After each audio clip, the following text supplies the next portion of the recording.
Bueno, bienvenidos a este espacio. Soy Oscar Lizarazo, mi compañera Luisa Fernanda Bolaños. La idea de este espacio es hablar sobre literatura fantástica, en este caso latinoamericana, y de dos obras en específico, como son La Mortajada de María Luisa Bombal y Las Hortensias de Frisbert Fernández. Por mi parte, empezaré haciendo una introducción a lo que Todorov considera lo que es la literatura fantástica como tal, ya que en su texto de la introducción a la literatura fantástica, Todorov considera que lo fantástico ocupa el tiempo de esta incertidumbre. En cuanto, digamos, define como tal una relación de lo real e imaginario, y va a entrañar como esa literatura fantástica como el momento en el que se genera una pausa o se genera como cierta incertidumbre en los lectores a la hora de enfrentarse a ella. Digamos que para Todorov esta literatura se da bajo tres tópicos que si bien pueden definir lo fantástico, son en cierta medida semejantes. Estos son lo extraño, lo maravilloso y lo fantástico como tal. Cada uno va a desarrollar en su encuentro una forma de lo fantástico. Entonces encontramos que lo extraño va a desarrollar la literatura fantástica bajo un sentimiento más como de lo imaginario, partiendo de que para los lectores, digamos que se enfrentan a estas obras, están bajo una línea de lo que es la realidad lógico-racional a la que estamos siempre expuestos o a la que estamos como acostumbrados como tal a vivir. Nosotros, digamos, al enfrentarnos a este tipo de literatura, encontramos que en lo extraño, esta literatura puede estar siguiendo esta sensación de lógica o esta manera como lógico-racional a la que estamos acostumbrados, pero que va introduciendo elementos que a nuestra consideración van a ser extraños, pero que van a estar como definidos dentro de la misma obra por muchas veces el imaginario de los mismos narradores o los mismos personajes en su defecto. Entonces encontramos que esta sensación de lo extraño está generada bajo esta, digamos, lógica racional, pero con un aspecto como tal imaginario. Luego decimos como que el otro aspecto que Todorov menciona, que es lo maravilloso, este se puede encontrar más, digamos, no tan ligado a esta lógica racional de la que estamos acostumbrados, sino que está más ligado como a una literatura más fantástica, pero en el sentido digamos, lo maravilloso, o sea, el sentir de las cosas que no encajan como tal dentro de el contexto, o sea, dentro de lo racional, pero que sí encajan en ese mundo, digamos, onírico que el escritor o el narrador en su defecto van a mostrarnos mediante la literatura. Entonces, digamos que tenemos cierta relación o tenemos cierto, o aceptamos lo que en su defecto nos van mostrando por el mismo sentir que va desarrollando el escritor en la medida en que va desarrollando su obra. Sin embargo, digamos que este tópico de lo fantástico, que ya vendría siendo como tal el tercero de los tres que Todorov enmarca, va a decirnos que la fantasía como tal, como les decía al inicio, se va a desarrollar en los lectores o en el ámbito narrativo cuando, digamos, hay un momento de vacilación en los lectores o en los personajes incluso, que es el que le imprimen a los lectores, hay un momento de vacilación donde al enfrentarse hacia estos, digamos, elementos o momentos extraños, maravillosos, él va a dudar respecto a su realidad, respecto al ámbito en el que se encuentra, el contexto, y digamos que este momento de duda es lo que Todorov va a mencionar que se puede desarrollar como lo fantástico netamente, ya que es cuando, digamos, dudamos de la realidad en la que nos encontramos, cuando podemos aceptar que lo fantástico se nos está mostrando o que estamos ante una literatura fantástica por el sentir que va a desarrollar en nosotros mismos como lectores. Empezaré yo con la obra de María Luisa Bombal, de La Mortajada, porque mediante esa, digamos, poética con la que ella va describiendo, o como con esa sensación de surrealismo que va mostrando alrededor de toda la obra, nos va llevando, digamos, por vistazos de lo que se puede considerar lo fantástico. En ese sentido nos encontramos con una prosa poética, como les decía, que está más ligada a lo surrealista, en el sentido de que utiliza la naturaleza para ir describiendo propiamente las emociones de los personajes, y entonces que si bien se basa en la realidad o digamos en el entorno que va a girar alrededor de los personajes y pues de la misma historia que nos está contando, utiliza ciertos como características o ciertos momentos que mediante esta prosa poética van a ser también un poco como, o sea, van a tener un sentido, porque digamos que ella se basa o utiliza esta poética de su prosa para darle como una sensación de fluidez a la lectura o a la narración como tal, en la que el lector va moviéndose, digamos, por las diferentes voces, porque vemos pues que hay dos narradores a lo largo de la historia, pues que es como esta especie de narrador omnisciente que nos va contando lo que está pasando en el velorio de Ana María, de la Amortajada, y luego nos va a mostrar propiamente la narración desde la voz de Ana María, desde ella, desde el momento en el que ella muerta puede mirar a su alrededor y descubrir lo que está pasando en su propio funeral, incluso si bien no se ve a sí misma, es como también la manera de cómo se percibe ella en ese momento en el que está siendo velada. Entonces la narración se va moviendo alrededor de esta amortajada y las vivencias y los tres amores o sus tres grandes amores que tuvo alrededor de su vida, como cada uno va llegando al funeral en ese momento y las impresiones que dan tanto a su entorno como a ella misma. Y es muy importante, digamos, esta narración desde la primera persona de ella, porque, digamos, nos mueve en un pasado en el que ella nos muestra cómo fue su niñez, su infancia, más que todo cómo se centra en su adolescencia, sus momentos de casada, cuando se casó, y digamos que entonces es mediante esta propia narración o estas descripciones de la vida de ella que nos va mostrando como mediante esa prosa poética todo lo que ella vivió.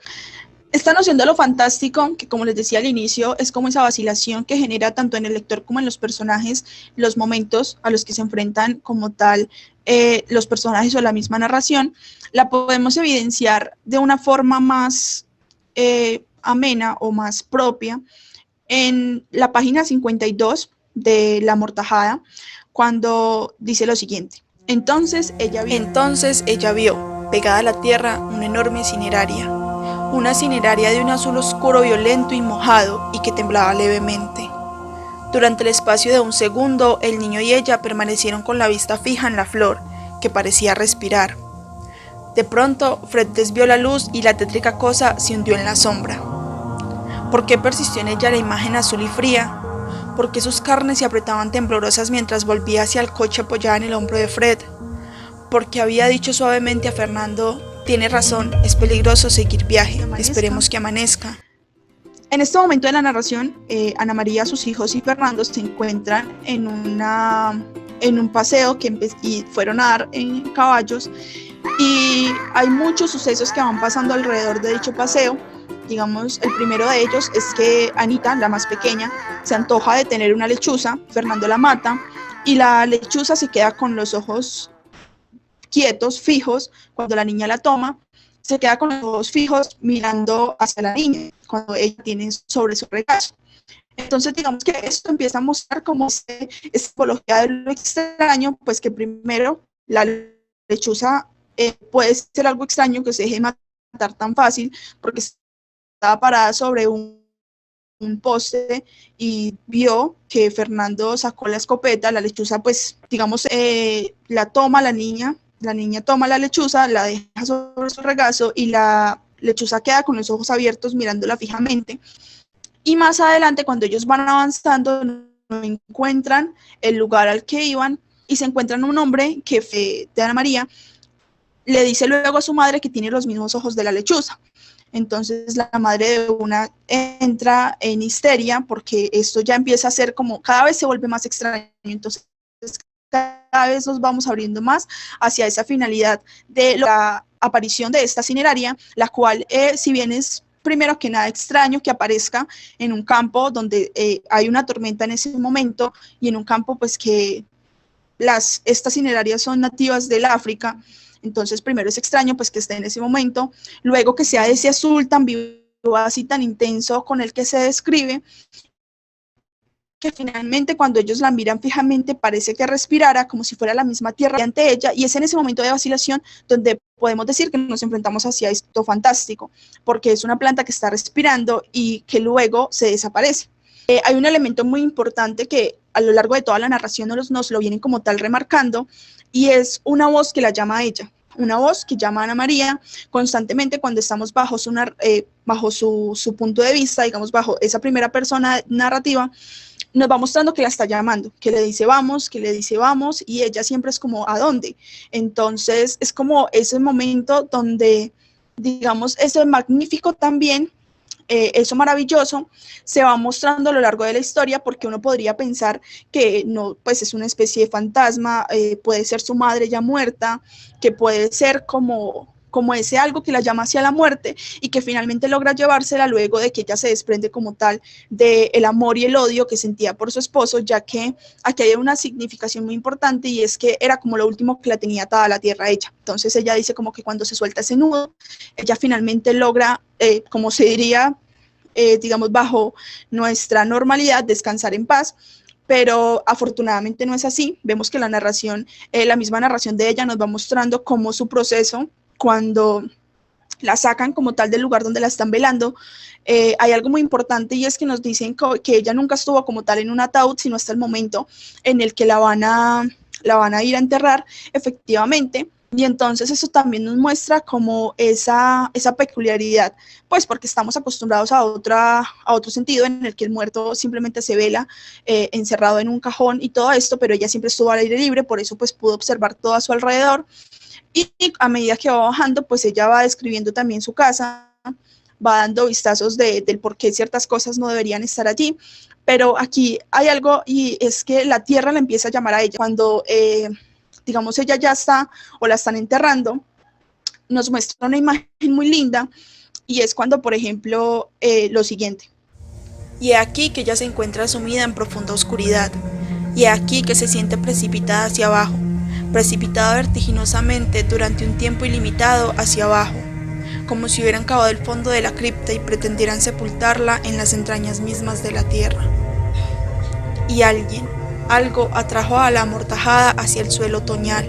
y así fue como empezó a descender, fango abajo, por entre las raíces encrespadas de los árboles, por entre las madrigueras donde pequeños y tímidos animales respiraban acurrucados, cayendo a ratos en blandos pozos de la baba del diablo.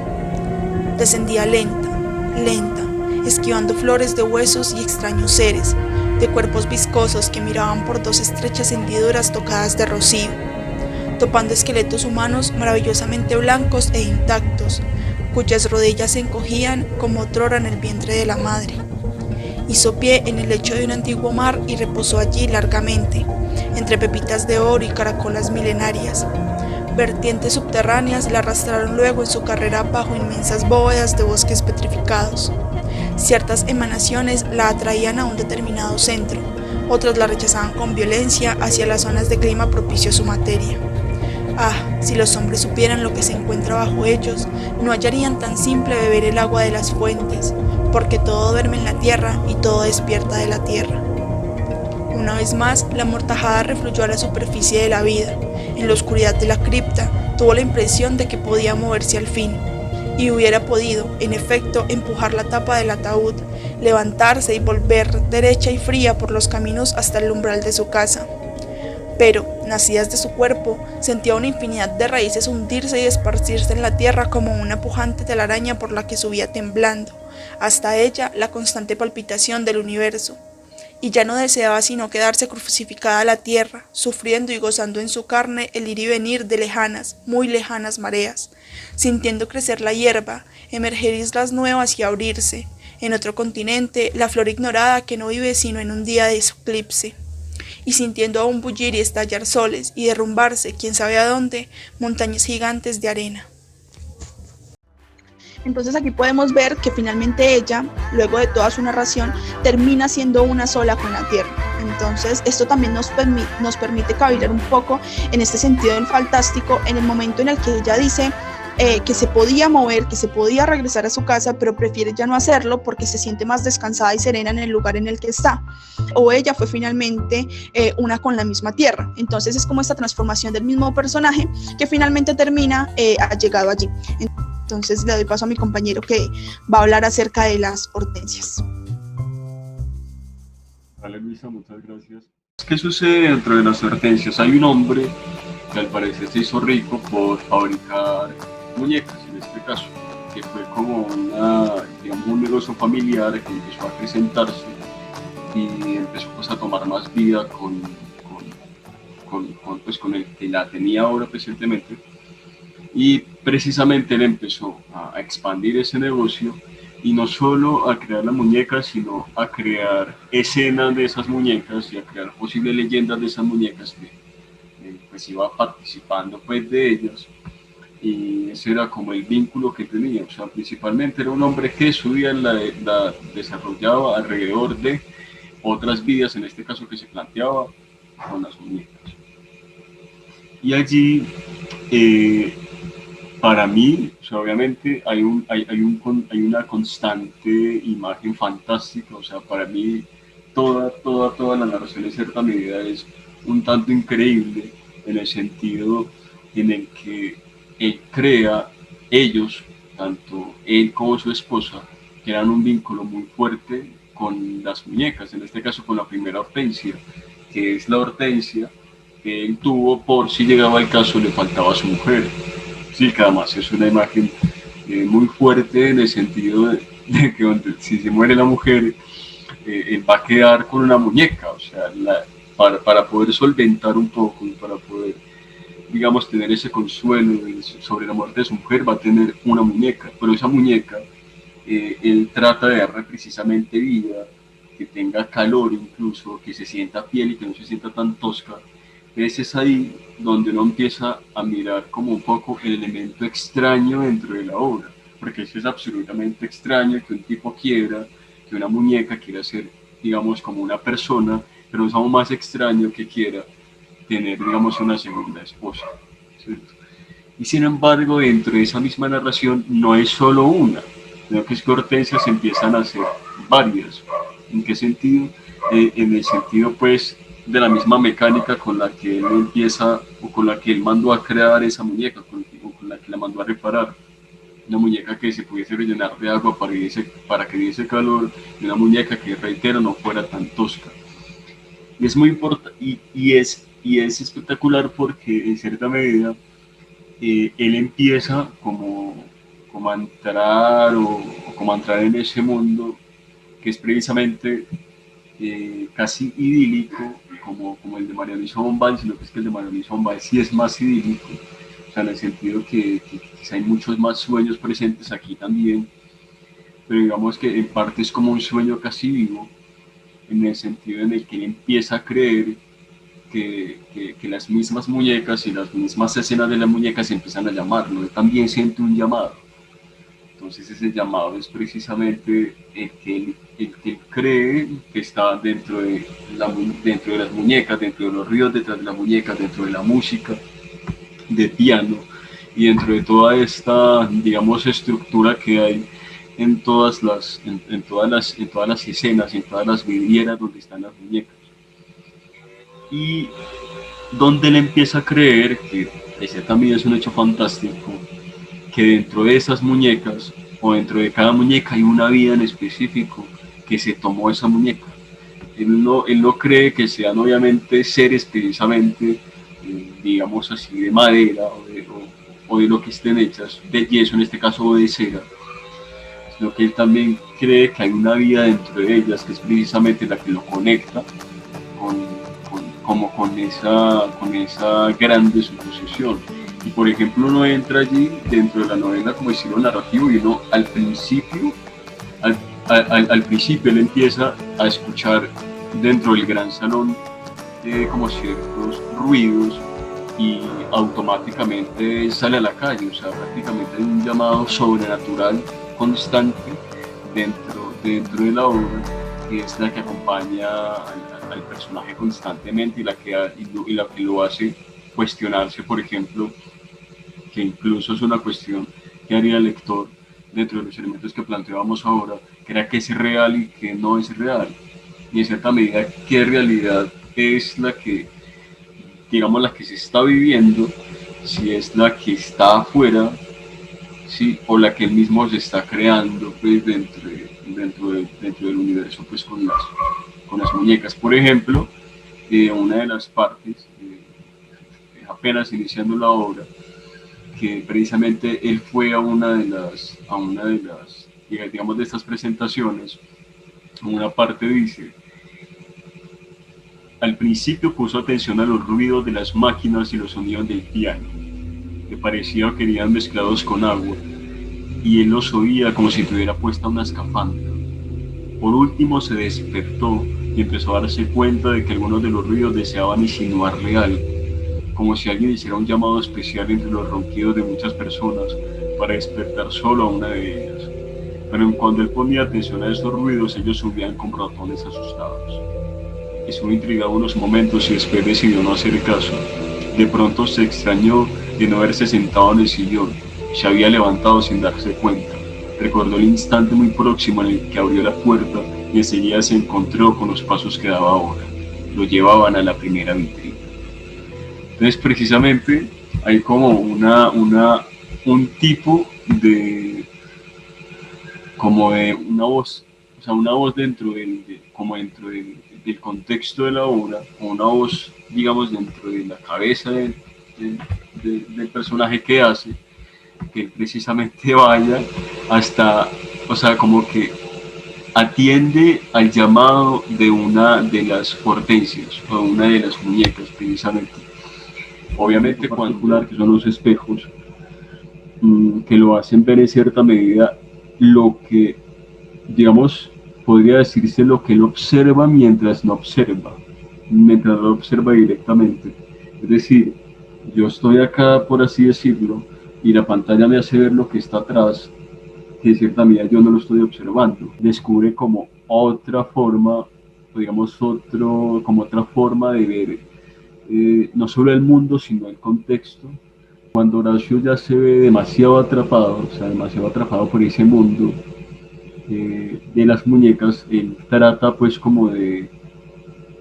responderse el por qué puede que pase eso o el por qué sucede, y ahí es donde llega algo importante, y es como cuando él dice que las muñecas guardan presagios. Y precisamente los muñecos guardan presagios porque no es el único que las observa, ya que cuando la gente va y observa, por ejemplo, el espectáculo de los muñecos, cuando se abre al público, o en este caso cuando los que están creando las escenas, digamos, mimetizan lo que va a pasar,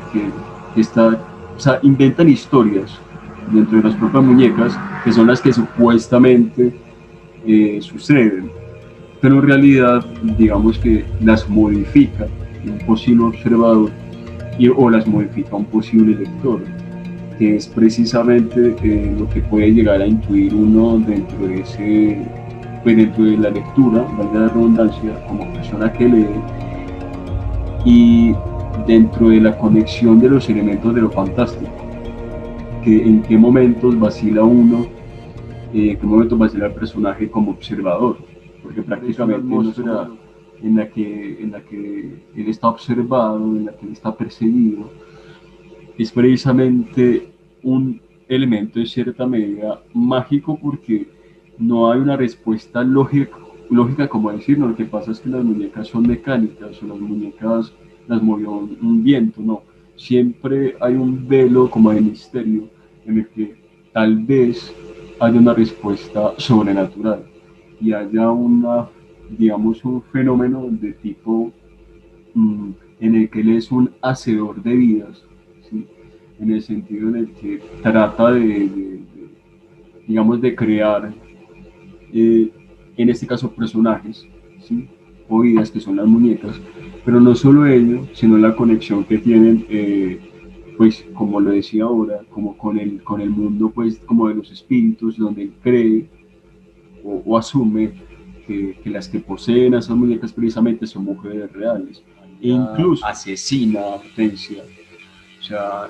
la apuñala, ¿sí? Primero la apuñala él,